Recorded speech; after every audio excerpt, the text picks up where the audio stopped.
Good morning, good morning. How is everyone today?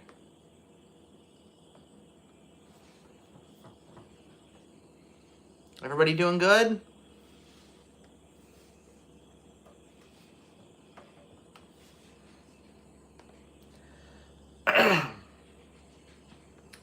All right.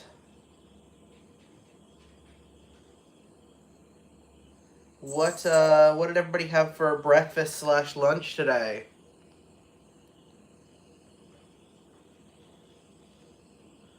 Oh, jasmine tea sounds amazing right now, actually.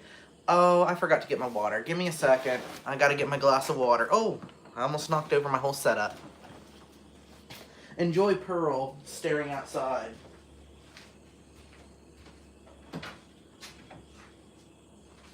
Oh. Y'all, I'm real tired this morning.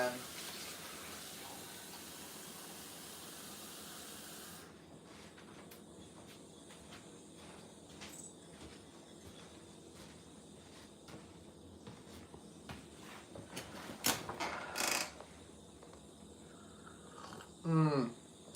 Hash browns sound really good.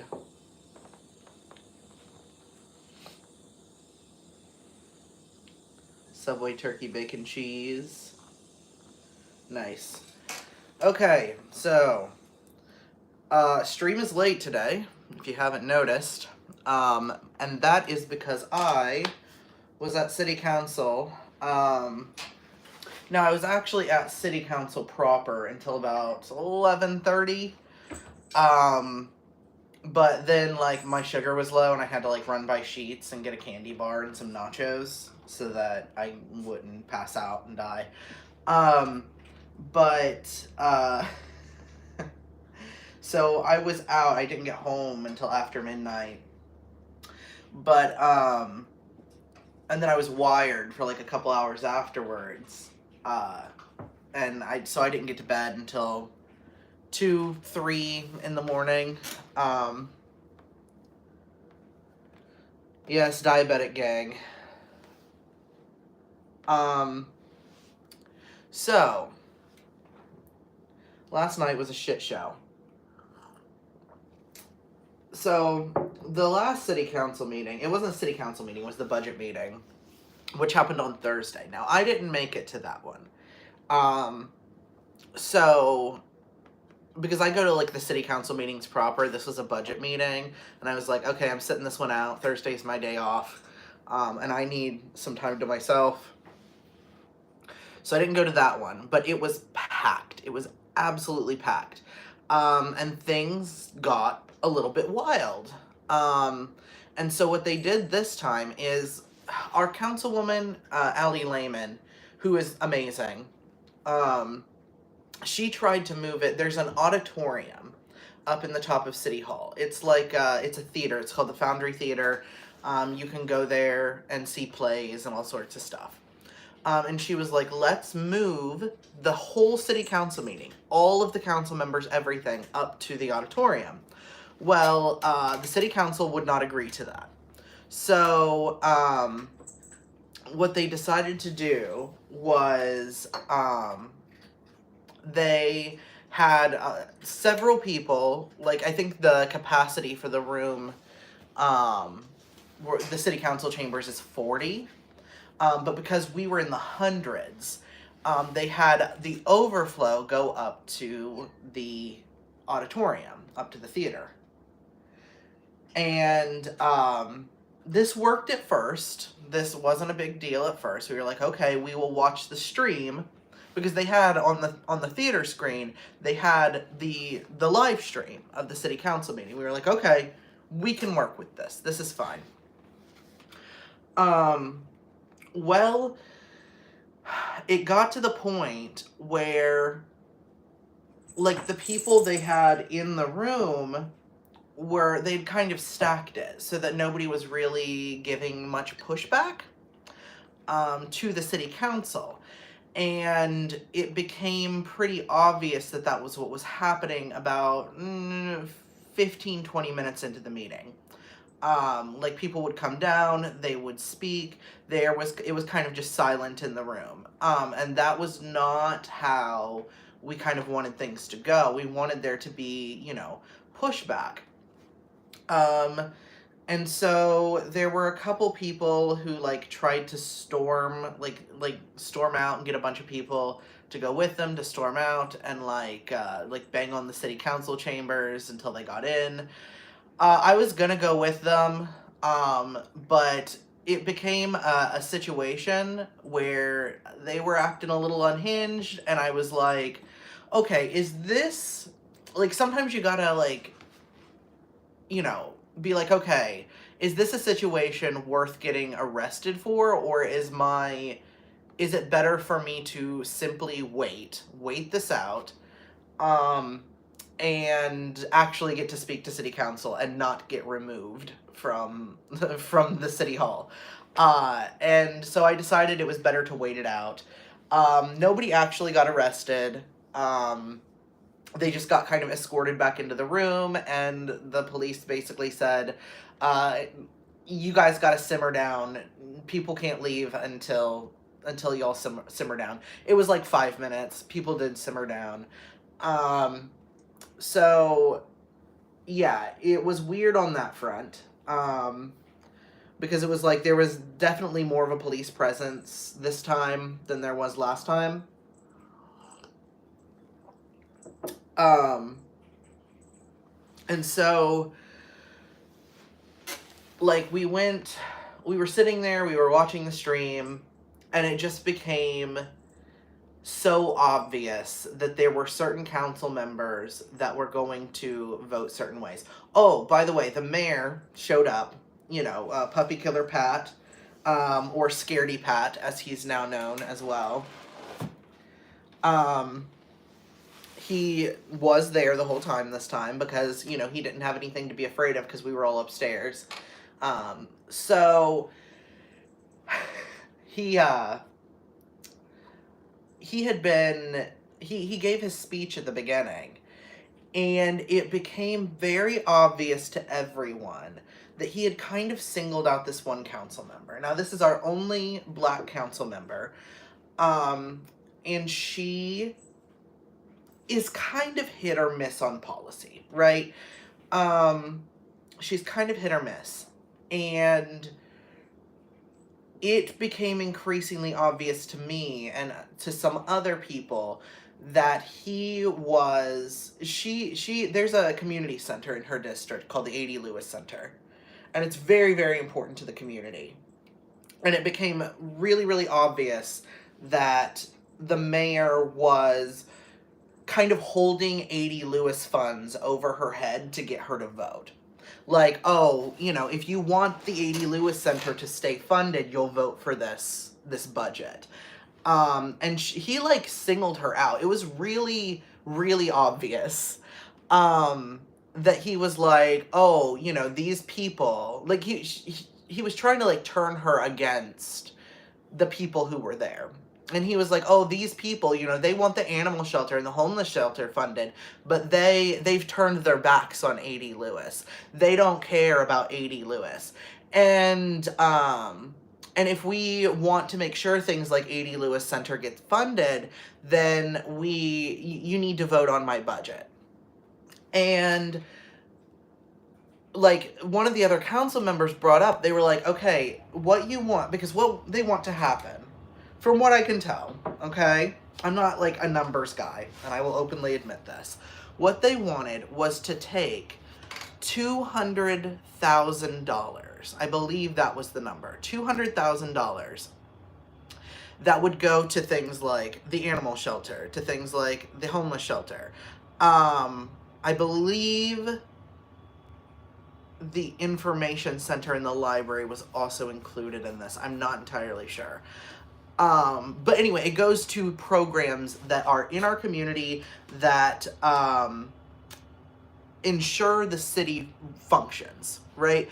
And what he wanted to do was put that into the contingency fund, which is like the emergency fund that the mayor kind of has access to use whenever he wants.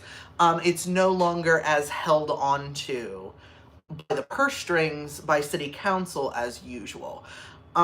He has a lot more control over that money. So the other city council members were like, how do we know if we go through with this budget? Because he kept saying, like, oh, okay, well, when we get more revenue in, we can fund this other stuff, but we need to put this money in the contingency fund. And once other revenue comes in, we will start funding these other projects. We don't have the federal funds anymore.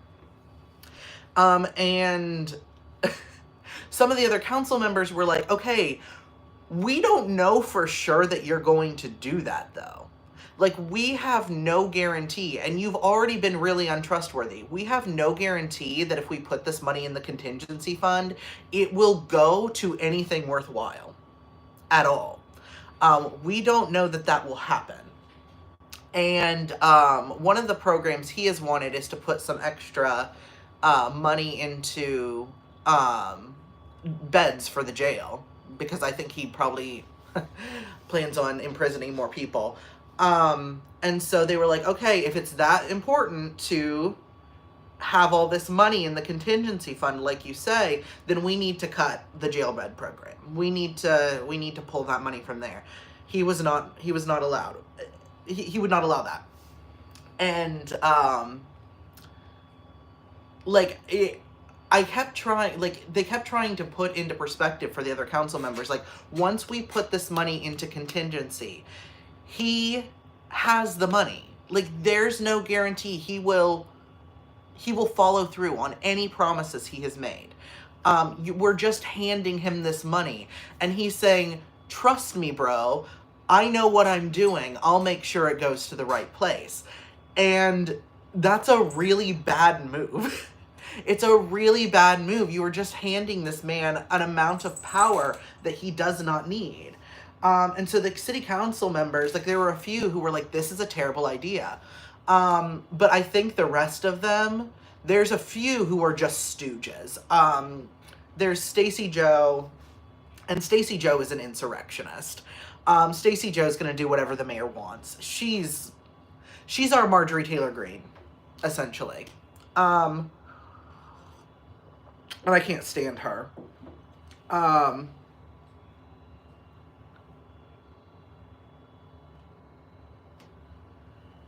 So, there is, where was I at? I'm sorry, like I said, I'm all thrown off because of my sleep. But yeah, they kept, like, trying to tell people, like, we do not need to give him this money. We need to make sure the city is funded, and then if we get extra revenue, we can put that in contingency. We can put that in the savings fund, right? And he kept, like, there are, like I said, there's 3 councilmen who are at this point his stooges. There's Arthur, who kind of keeps to himself. I don't know really what's going on with Arthur. He always votes stupid, but, like, I don't really know what his whole deal is, because he mostly stays quiet. There's Archer, who is apparently now my own personal nemesis. And then there's Stacey Joe. And Stacey Joe's an insurrectionist. She's going to do whatever the mayor says. But then there's Shockley, and Shockley is the chair, and he is just, I don't know if he's spineless, or if he's obsessed with decorum, or if he's just kind of an idiot. But I don't know what's going on with Shockley. I don't know I know for a fact he's not running for re-election, so that could be part of it. I think he just maybe doesn't care. But yeah, so we have this thing going on, and so they're going back and forth, and they're trying to propose amendments to this budget. And it takes for fucking ever because they can't quit arguing about it. Because it starts with, like, okay, let's take the money from the jail fund, and we will put that into contingency instead. Nobody would vote for that. Honey, do you remember what Holly Mount proposed? because she had a good amendment, and then the only people she could get on her side were Allie and uh,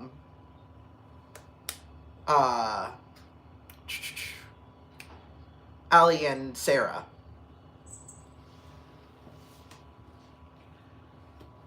But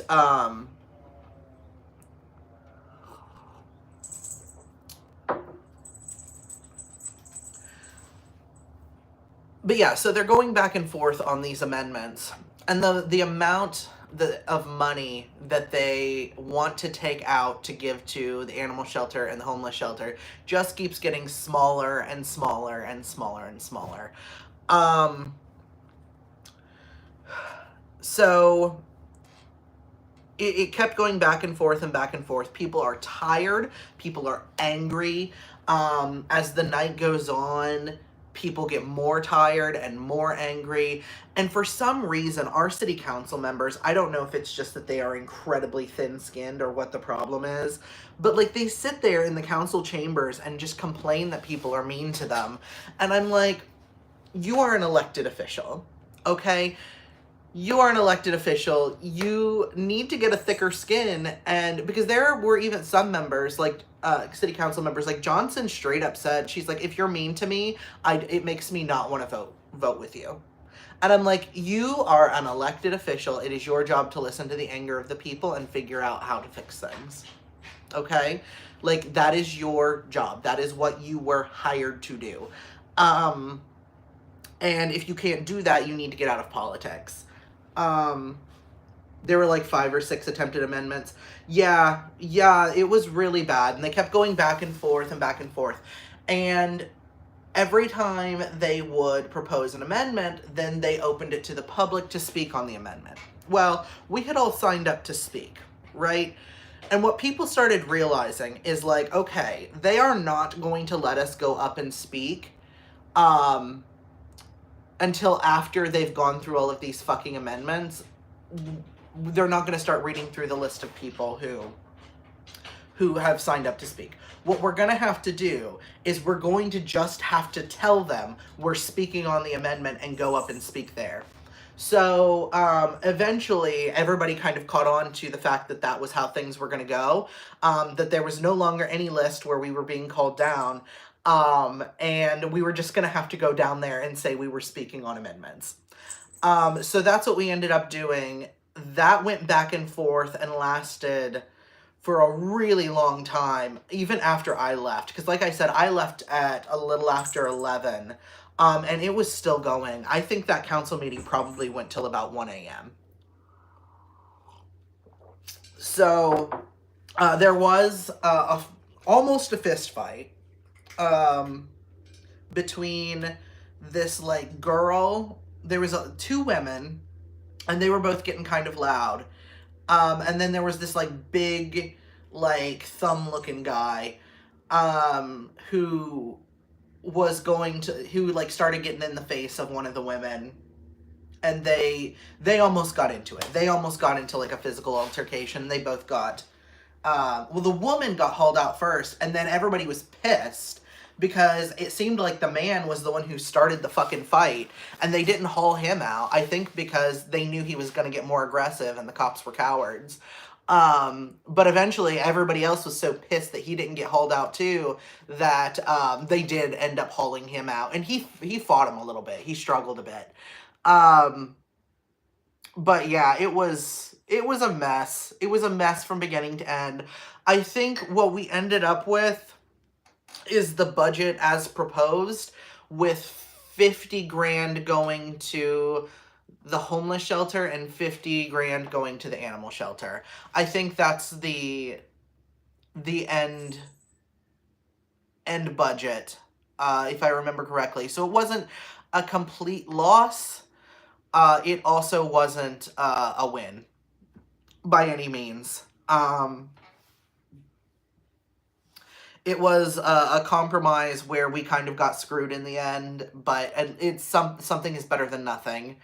And I think that we're going to have to fight this man on every front from here on out.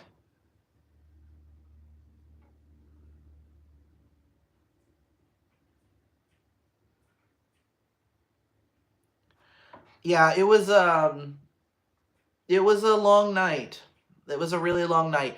There was, if you go if you go check my my TikTok, there's a video of, there's a guy named, what is it, Josh Keck, and he did basically a game show with Pepperoni, proposing different. Oh my God, Pearl, that is my laptop. What on earth? Are you two gonna get in a fight? There is no reason for you two to get in a fight right now. That is unreasonable. This is a big area that you two have. You don't have to be that close to one another if you don't want to be. The cats. There's no money to the low barrier shelter? Yeah, 50K. Did I say 500K? Yeah, 50K to the animal shelter.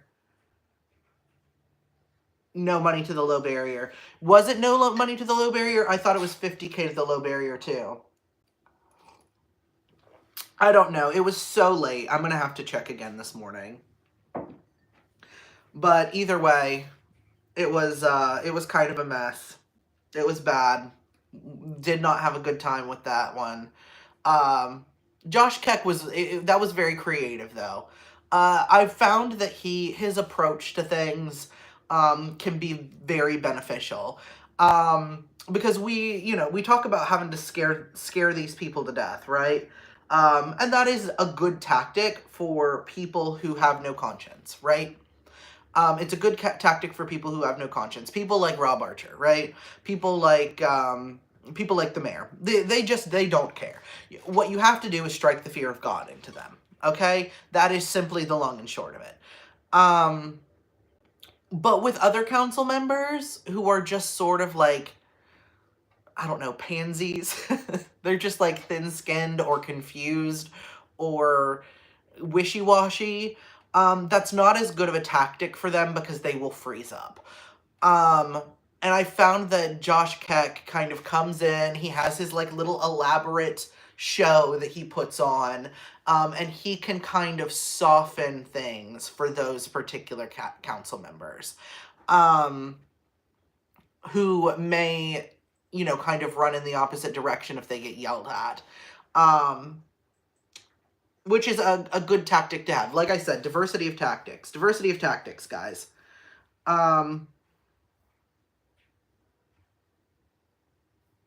That's why no one could speak about the low barrier shelter and kill good and welfare.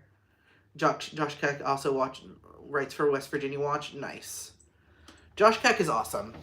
He's very creative, and I appreciate the way he goes about things. But yeah, so that was the city council meeting last night. Not as funny as the last one.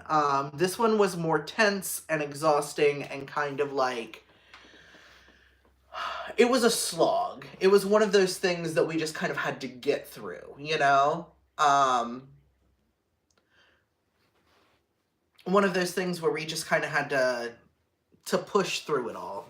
It was not like the one that I watched on stream was like exciting, people were riled up. They were, they were really coming at these politicians.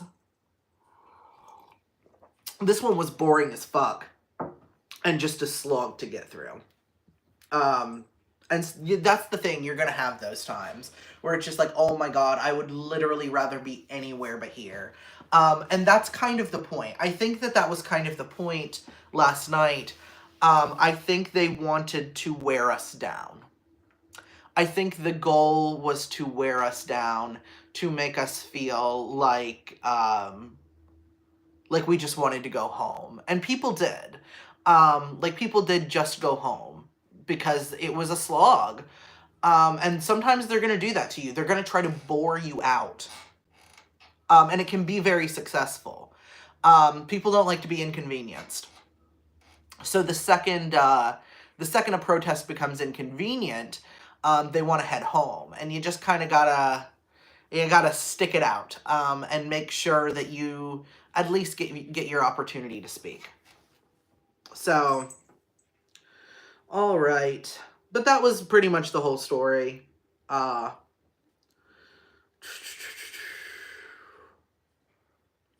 I was trying to decide if I wanted to start going over like more like diversity of tactics stuff with you guys today, or if I wanted to like broach a subject that I've kind of been thinking about for a while. That actually might be good for stream tomorrow, which is actually like the concept of like rest. The concept of the left needing to kind of chill out a bit, to make ourselves approachable in some ways to literally anyone, frankly. And I'm not saying we need to like, it's not me saying we need to give up our values and move away from those. Quite the opposite. More about how we on the left market ourselves and our movement. I did want to talk about that, but if you guys would like to get back to diversity of tactics stuff, we can do that as well. So what are we thinking? What are we thinking, chat?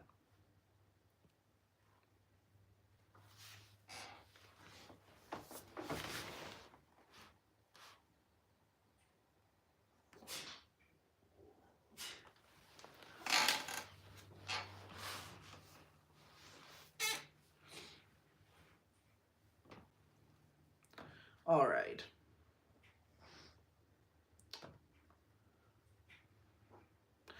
All right, we'll do diversity of tactics stuff. All right.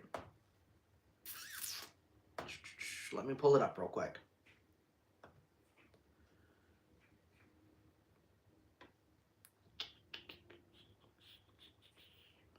Is it this one? I have too many things labeled untitled document.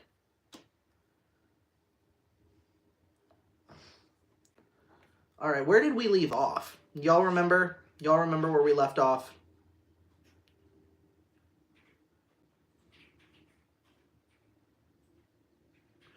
Oh, okay. I think we went through boycotts and strikes, right?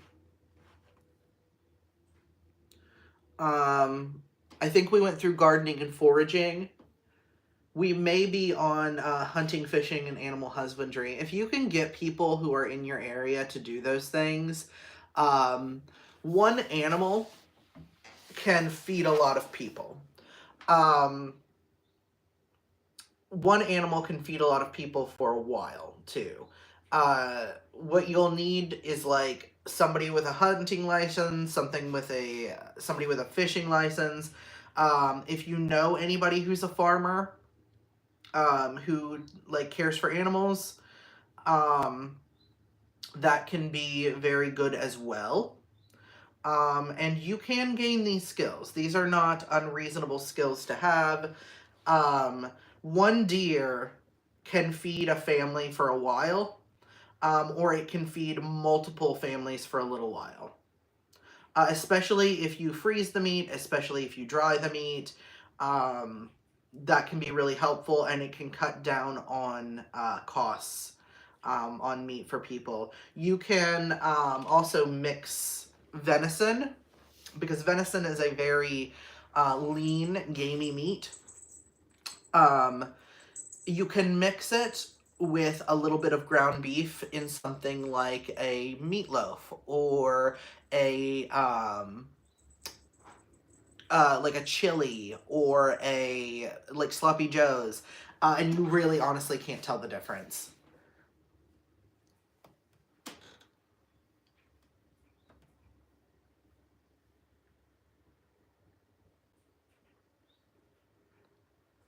Water storage and filtering, that's another really good one. I actually didn't think about that. Let me actually add that to my list.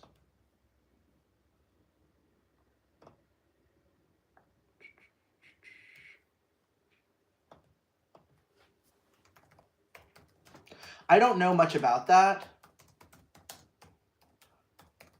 if I'm being honest. So I couldn't really speak on that one, because it's just not anywhere near my skill set. Anywhere near my skill set. Heather may know more about that than I do.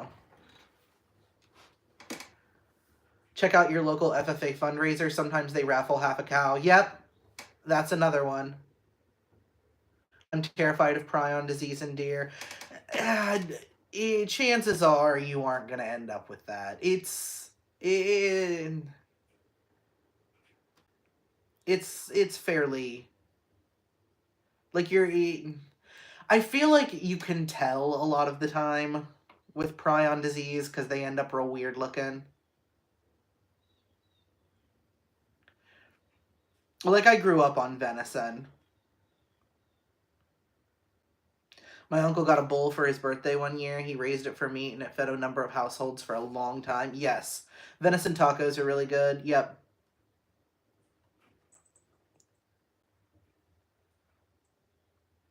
Some places it's not legal to collect water. This is true, but in some places it is. I thought chronic wasting disease wasn't transmissible to humans. I'm not gonna give any advice on that because I don't know.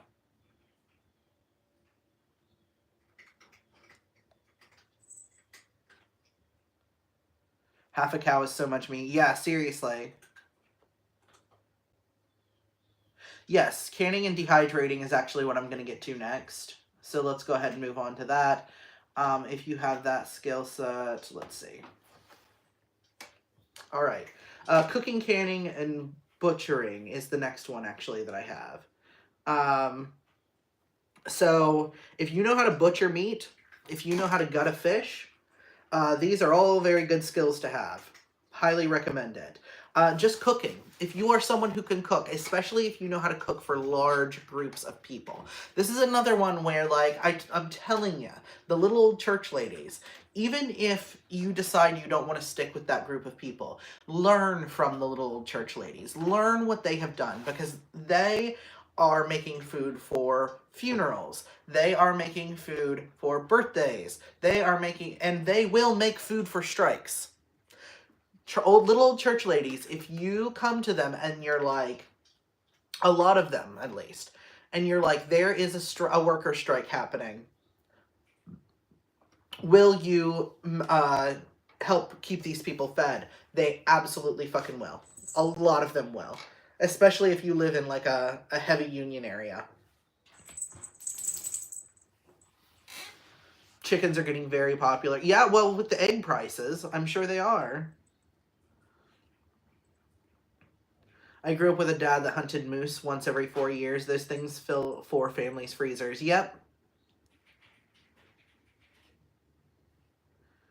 Make sure you know what you're doing with canning. Botulism is no joke. Very true. Don't give yourself botulism. We do a lot of potlucks at my church. Yes. Sharing food, community meals, are going to be a very good thing. I know that for meeting, when we do meeting, we always have a community meal. So we do 2 community meals every month at meeting. Now the church I go to, so I have my church that I am the minister at, and then I have another church that I go to where I don't have to be the minister and I can just go there and worship, because meeting happens in the evenings. So and Sunday morning I go to a different church, and they have a weekly meal, and you pay for it. But it is $25 for an entire family, and that family can literally contain as many people as you want. Noodles is being weird outside the gate.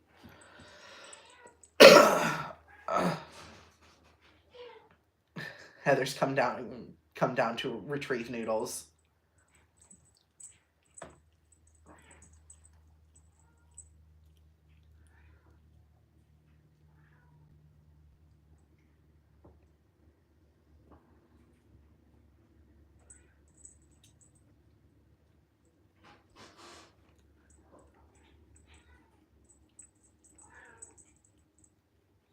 My church also works with Food Not Bombs. Yeah, Food Not Bombs is great.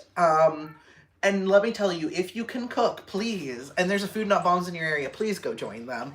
Because the biggest problem I've run into with Food Not Bombs, as someone who has worked with Food Not Bombs and eaten from Food Not Bombs across this country, is that a lot of people who do Food Not Bombs don't know how to cook. And so, yes, they are feeding people, but it is quite gross.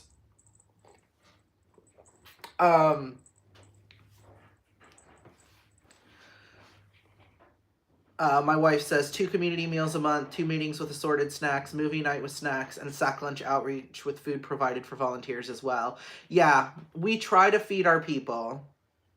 Lots of veggie soup. Yeah, really and truly.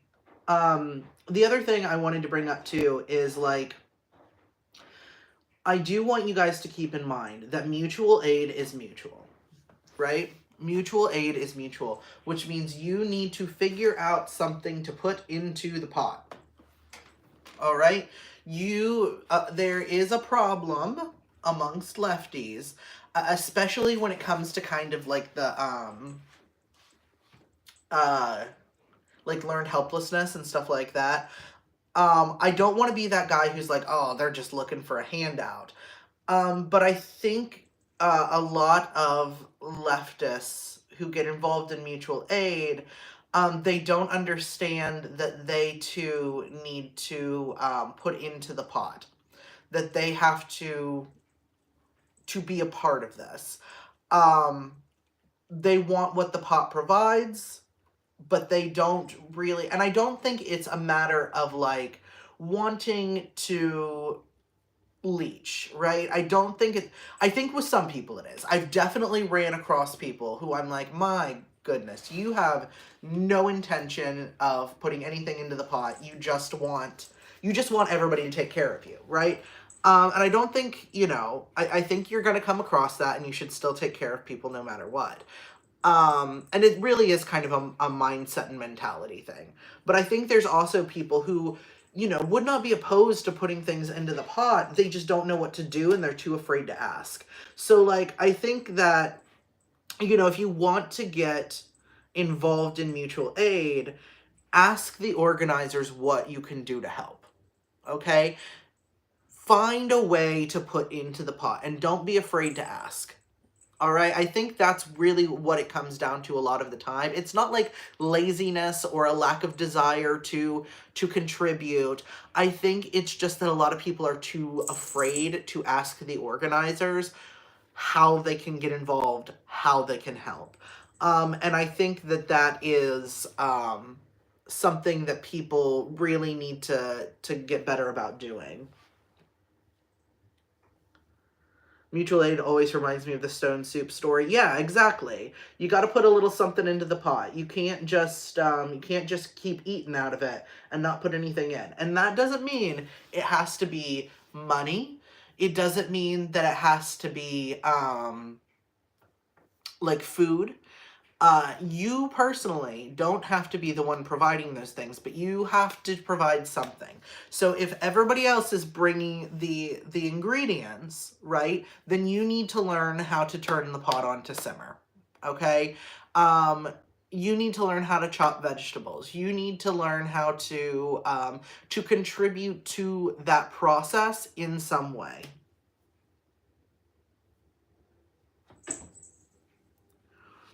My parents' church once a year works with the local juvie to fund their art department. The older students make ceramic bowls. You pay a cover, pick a bowl, and you get as much soup as you want. We do that too.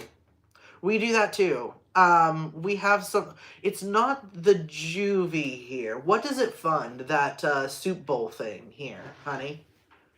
Because we have a very similar program.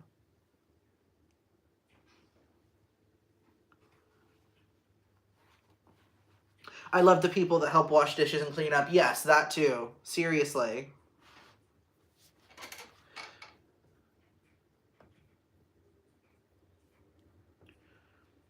Like, if you want to be the person who washes the dishes, like, that is one of the jobs that nobody ever fucking wants. So, like, seriously, if you can just come there, and even if you can't contribute in terms of money, in terms of things like that. If you just wash the fucking dishes so other people don't have to, like, that is a massive help. People would rather do nothing than try and fail. Yeah, it's a huge problem. It's a huge problem. Like, just do it scared. Do it scared. Do it and fuck it up. And then try again next time. And say that next time you'll do better. Just keep going, because that's the only way you get good at anything, right?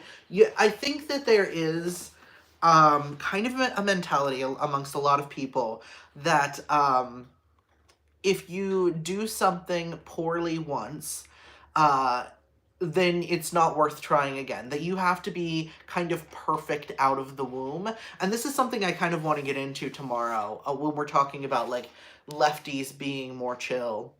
And kind of how we market ourselves and all of that. I don't know if I'm going to do a Bible study tomorrow or if I'm just going to go ahead and do a straight up breakfast with Pop Pop. But, because I feel like that's something we need to touch on.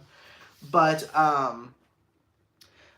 yeah, I think that people would rather, just not try than try and fail and then try again. And perseverance is the only way we learn. And making mistakes is the only way we learn. And I think mistakes are so highly punished that people are afraid of failure to the point they don't even try, and that's not getting us anywhere. Okay, it's called Empty Bowls. It's a fundraiser for Feeding Hunger Food Bank. That's what I thought. The Marshall University School of Art and Design hosts it. Yep.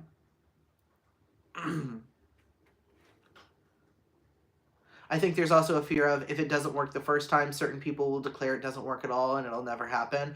Well, that's dumb. Like, and I think that you're right. Like, I don't think that you are the dumb one here, but I think that mentality is dumb. Like, I think so much of the left, like, builds its policies around the right not being mad at us. The right is going to be mad at us no matter what we do. They're going to be mad at us no matter what we do. Why are we building so much of what we do around whether or not they will be upset? They are just upset people. There's nothing we can do to make them not upset, so we might as well just do whatever the fuck we want.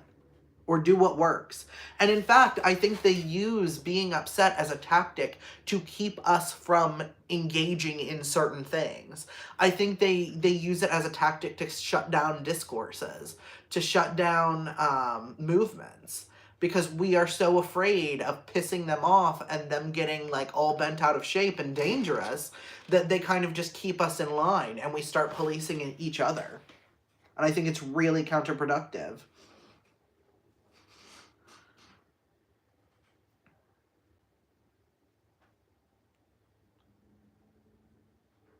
Possibly some childhood memories of being told you're in the way. Yeah, like, you gotta...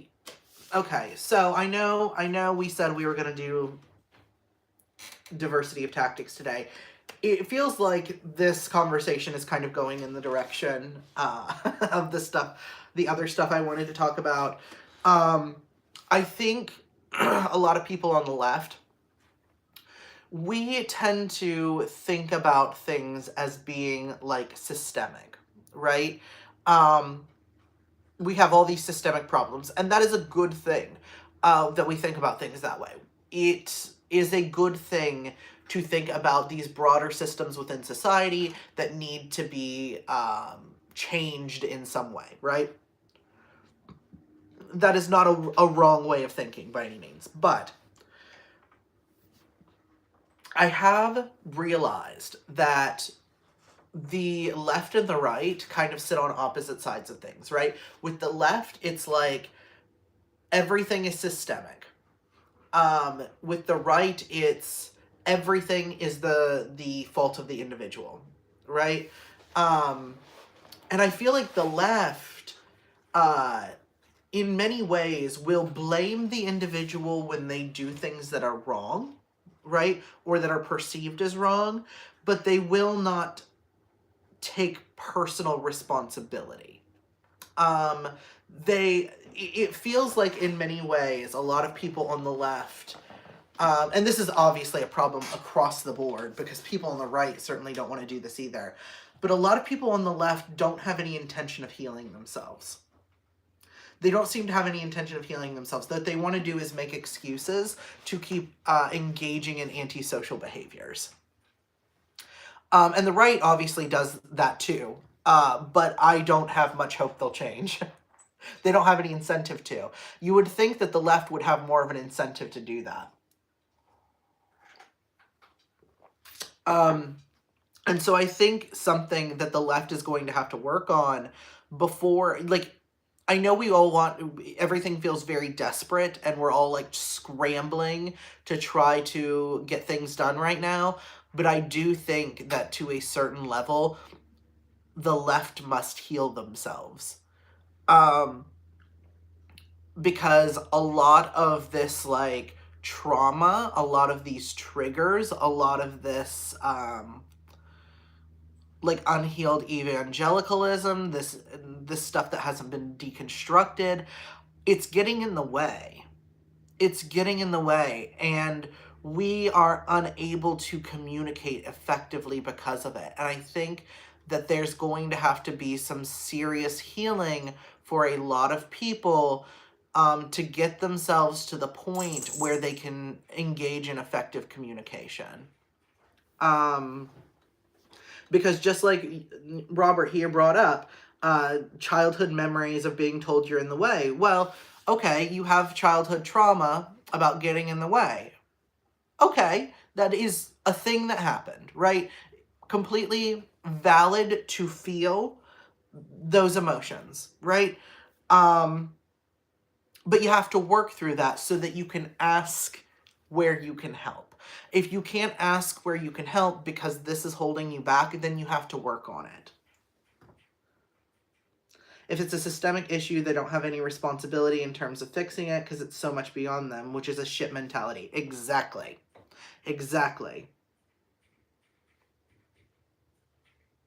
Probably a dumb question, but what exactly are triggers? I always thought they were things that cause PTSD flashbacks, but that doesn't seem to be the case. Sometimes it's things that can cause PTSD flashbacks. Sometimes, like, when I have certain triggers, which I've had to work on, and my wife and I have had to have conversations about these trauma responses we have, but like it enacts some sort of emotional response rooted in trauma. That's the best way I would define it. Like an inordinate emotional response, right? An emotional response that is beyond what is needed, and not expressed in a way that is healthy. That's the best way I would define it. But at the same time, like, while you should be aware of people's triggers, at the end of the day, your trauma and your triggers are your responsibility to fix. It is not everyone else's job to tiptoe around your trauma and your mental illness. It's just not. That is something you need to heal within yourself. Now, people in your life, what you can do is have a talk with them and be like, okay, these are things that I'm working through right now. They give me kind of this inordinate emotional response, and I'm working through them, but while I'm working through them, could we, stay away from these things, these topics?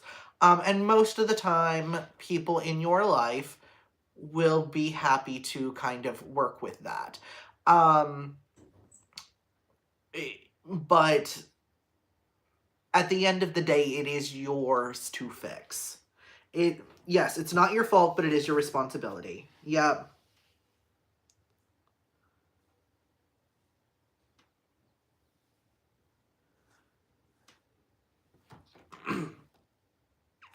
So, yeah, I think that there are a lot of people who who are not taking responsibility for their own shortcomings, their own mental illnesses. And I feel like it's a very difficult thing to talk about, because this is one of those things that the right, we talked earlier, right, about the right utilizing certain things to shut down conversations. So let's talk about like triggers, right? The right will be like, haha, the left is so triggered, me. And so then they've created a narrative, right, where we can no longer discuss this topic in a way that anyone will take seriously. And that becomes a problem. And I think so many people then will just be like, I am allowed to say and do whatever I want, because if you say, that I am triggered, then I'm going to just assume you're a right-winger who is, like, trying to shit on me, right? And so it shuts the whole conversation down. And now, when people are legitimately experiencing something, I've noticed, I don't know how to talk to them anymore. I don't know how to be like, I think you need to maybe log off and take care of yourself. And I've tried explaining that kind of thing to people, and that doesn't go very well a lot of the time, because people kind of just assume that you're like some sort of like right-winger trying to shut them down.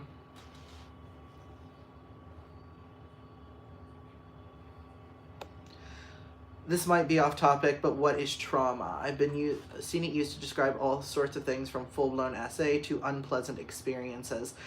So I think trauma right now is one of those words that, what did we discuss the other day? Unsafe, right? It's used in a similar way to the word unsafe, where like there are situations right now where people are legitimately unsafe, right? They are legitimately unsafe. There are plenty of situations in this country right now where people are fucking unsafe. But I do think that there is a certain part of the population, especially on the left, that will use, well, I can't even say mostly on the left. No, this is an across-the-board thing, where people will say that they are unsafe when really what they mean is they are uncomfortable. And we kind of discussed this, I think, on stream yesterday, where people can't really tell the difference. And I think that in some situations, now certainly not all, but some situations, the word trauma is used in a very similar way. I think that it can be used as like, oh, okay, you are traumatizing me, when it's like, you are causing me to have an unpleasant experience. And I think that it can be difficult to parse out, because some things that would not be traumatic for some people are genuinely traumatic for others. And it's such a case-by-case thing that I think it's something that, like, outsiders, I don't think you can look at a person and be like, okay, you are not traumatized, you are just feeling something unpleasant. I think that's something that people kind of have to figure out for themselves. Like, okay, am I traumatized right now? Is this a trauma response? Or am I currently experiencing something unpleasant that makes me feel uncomfortable and I need to get over myself? People overusing mental health language on the left has made conversations infuriating. We need to have a better way of indicating severity. I completely agree. There are a lot of times where I look at this kind of therapy speak at this point, and I'm like, I don't know whether to take you seriously or not. Because you may just be using this as like a way to kind of remove responsibility for yourself. And I think that we don't like to talk about this because we don't want to invalidate anybody who like is genuinely going through something. And I don't want to do that either. Like I said, this is going to have to be more of like an internal process, not something that people on the outside can point to someone and be like, you are full of shit. You know what I mean? This is something that we have to like look at within ourselves and be like, okay, am I making excuses right now? Is this something I need to work through? How should I handle this? You know? So I don't think it's something we can really like point to people and be like, okay, you're full of shit. I think that there are situations where it's very, very obvious that a person is just trying to deny responsibility, or they are using therapy language to make themselves come across as helpless or a victim of something. And I think this absolutely happens, and it's very difficult to talk about because we don't want to invalidate people who are genuinely going through something, right? Like, we don't want to make people who are genuinely having a fucking moment feel shitty. And so I think we tend to like play it safe, and those kinds of people kind of keep getting louder and louder, and maybe it's time to address it.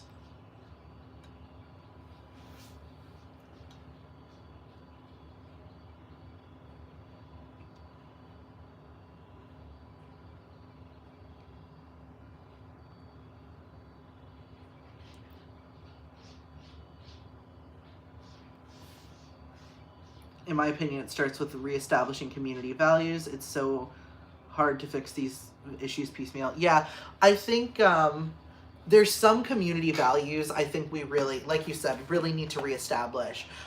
Things like, I do think that this is completely off topic, by the way, but we're talking about like community values now. One of the ones I have thought about lately that needs to be kind of reestablished is civil engagement. Civil engagement. People need to feel like it is their duty to engage with politics. I'm sorry, that's just the case. It should not be noble or kind, or I feel like people, a lot of the times people see people who don't engage with politics as like, oh, they're sweet, they're peacemakers, they don't want to get involved in things like this. And look at where we're at now, right? I think that it is that being civilly engaged is something that we need to encourage in our population. I think being civilly engaged, if you are not civilly engaged, I think that that should be kind of frowned upon. Not necessarily like somebody needs to be like, you know, I think when I say things like that, people think that I'm like, oh, we should exile them. No, not at all. But I think that there should be a little bit of gentle pushback to that. You know what I mean? Like, I think it should kind of be a little bit shameful. A little bit shameful. Not full on shameful, but very like, bless your heart shameful. You know what I mean? Like, oh, bless your heart. You don't engage with politics. You don't do the thing that you have to do to make society function. And I think there should be a little bit of shame involved in that, to not be civilly engaged. I think that selfishness too is another one of those things where, like, I think that there needs to be kind of a, like, I think you need to kind of be looked down upon for that. And I think that that kind of like subtle, not necessarily like overt, but like, you aren't someone I really want to like be around because you act this way. I can hear one of the cats chirping because of the birds. Yeah. I think it's Stormy. Stormy's over here chirping.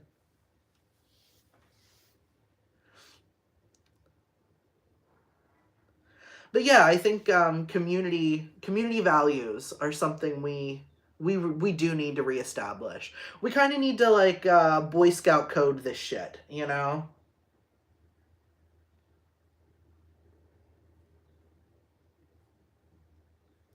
Teach kids young to be engaged with things.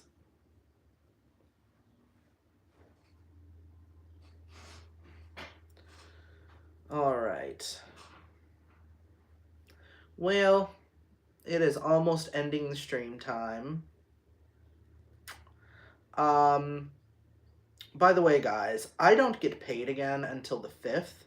So if you would like to donate to ensure that we can get through until the 5th, because it is currently the 25th, and if I don't get any more tips, I will have to have less than $100 for the next 10 days. So, if you would like to donate, the Cash App and Venmo are Oliver Snow Content. Oliver Snow Content. That would be greatly, greatly appreciated. Because we has no money. Let's see. Man, we've managed to make what we had, though, this month really stretch about as far as it could. It's groceries, man. Groceries are killing us. Groceries are fucking killing us. Also, outreach is this Saturday. Now, I think it may be a bit late to get things delivered for this outreach from the wish list. But if you would like to donate to the outreach fund, that is Cash App. We don't have a Venmo for that one. Cash App, Mothman Mutual Aid WV. All of these, by the way, can be found down in the description. Okay.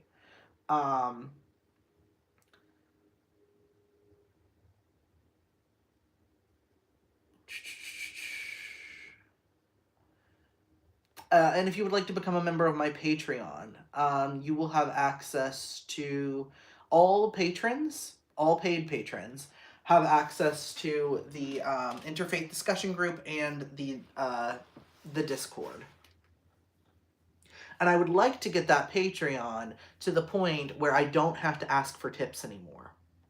That would be fantastic. We're not there yet. Also, pretty soon I should have super chats. I actually need to check my Gmail on that. Because I may have super chats now.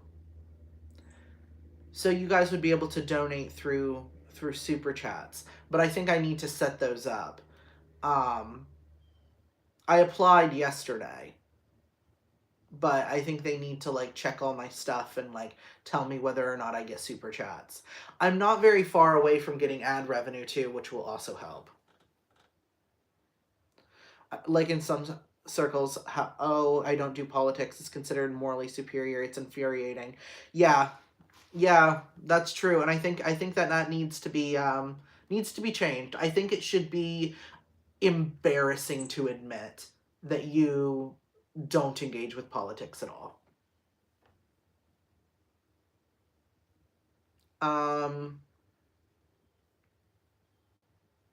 Yeah, groceries and gas are killing us, man. Groceries and gas are fucking killing us. It's really bad. What was I doing? Oh, yeah. I gotta read donos. Alright. So, a special thank you to Jennifer Davidson, Margaret Capehart, Jessica Bednarek, Ariana, Emma Price, Allison Hill, Lauren O'Connor, Mao, Nathan, Morgan Westerin, Eleanor Bucksbaum, Jay Winia, Morgan May, Taylor Condra, River Johnson, Angelini Pellegrini, Faith Benamy, Kristen McSorley, Jacqueline Gordon, Devin Watson, Val Smith, Post-Punk Pastor, Pauline Gibson, Lucas Kempe Cook, and John Borg. Would you like to see the baby? The baby has been very, very in need of attention. All right. And now I'm probably covered in her hair. All right. Well, guys, we are wrapping up. Thank you, guys. Remember, guys, drink a water, eat a food, be kind to yourself, to your neighbor, and to the earth. Thank you guys so much for everything you do. I hope you have a wonderful day, and God bless.